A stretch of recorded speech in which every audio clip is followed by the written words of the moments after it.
What's up, y'all? It's your boy G, San Francisco, Bay Area, California. Aloha. Generation X is in big financial trouble. Let's talk about it.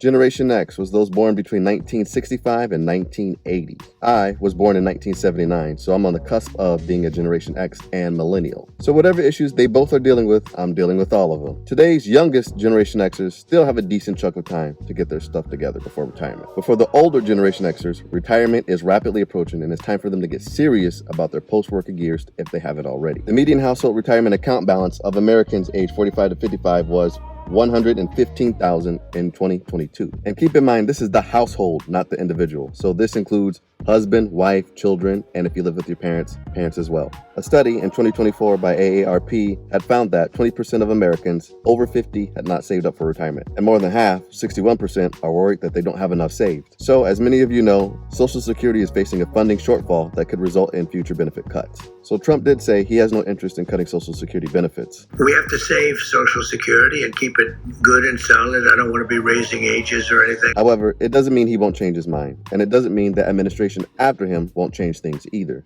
even if it's the same party. We really don't know what's going to happen. And it's clear that Generation X needs to play catch up, especially if you are on the older side of that generation. See, what's happening is retirement came a lot faster than people thought it would. And what I'm seeing with boomers, especially those that have already left the United States for a more affordable lifestyle, is that they're only living on Social Security. As of right now, that's not a good position to be in. The good news with a lot of Generation Xers is you still have a good 15 to 20 years to save up for retirement if you haven't already. Economically speaking, millennials are said to be the least fortunate generation because many of them entered into the workforce during the Great Recession of 2007 to 2009 and then had to endure the impact of the pandemic. But Generation X, yes, although we had to deal with those two and the dot-com bust in early 2000s, Generation X has higher assets and moderate debt levels. Throughout most of our life, we still enjoyed a relatively great economy. So by age 30, we have a higher net worth, higher than boomers and higher than millennials at the same age. But on the other hand, during Generation Xers' careers, many private sector companies shifted the burden of retirement savings onto the employees, pulling away from pensions and forcing employees to fund their own retirement. So basically, in the 80s, employers were like,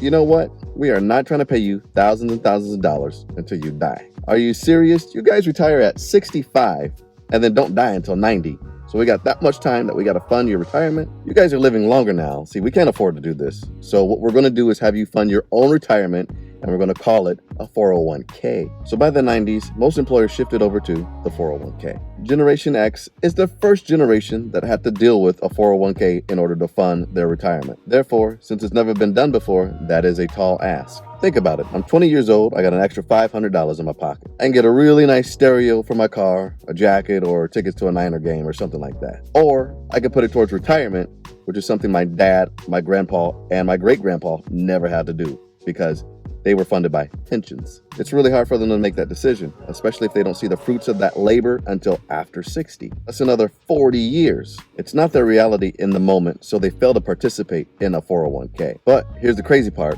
We're finding that after so many years, because we have more control over the 401k and how it's invested, we have the opportunity to become millionaires if we start early, especially if your employer participates in an employee match. Nobody told us this, and this is why we're losing. You see, for the generations after us, millennials, Gen Zers, there's no excuse. They could apply it.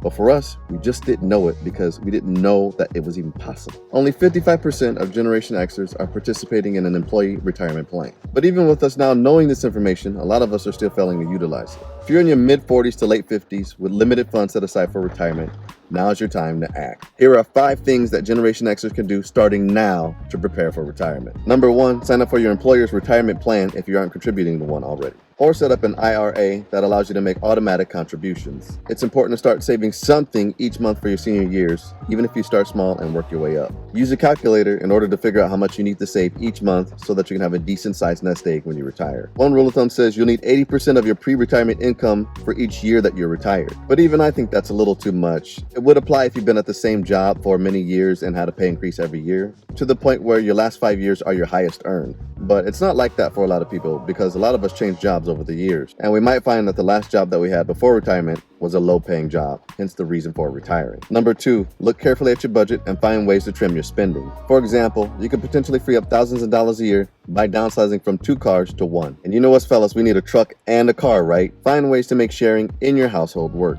And DIY everything possible. Doing your own landscaping, cooking your own food, etc. Guys, if you know of any other way to budget and save money for retirement, let us know in the comments below. Number 3, consider downsizing your home to reduce mortgage payments, maintenance, and taxes. A lot of you Gen Xers have children that are now out of the house. You are empty nesters, you don't need all the extra space. Number 4, working a second job or side hustle to drum up more money for retirement. There's always something you could do to earn extra money. Start a side business, learn a new skill, and make yourself profitable. Number 5, do your part to eliminate or reduce debt, especially credit card balances that hold a lot of interest. That money that you lost in interest could go towards your long-term savings instead. Experian reports in 2023 that Gen Xers had the largest credit card balance across all generations, an average balance of $9,123. By applying step 5, reducing your debt, it'll also help you with step 3, which is boosting your credit score so that you can apply for a better mortgage. So by enrolling in a retirement account, reducing your spending, and working a side gig, you could easily chip away at that debt so that it doesn't stay with you during your retirement ages, thereby giving you more control of your financial health as you approach your senior years. That's all I have for you today. It's your boy G, San Francisco Bay Area, California. If you have any other ways to budget or save for retirement, let us know in the comments below.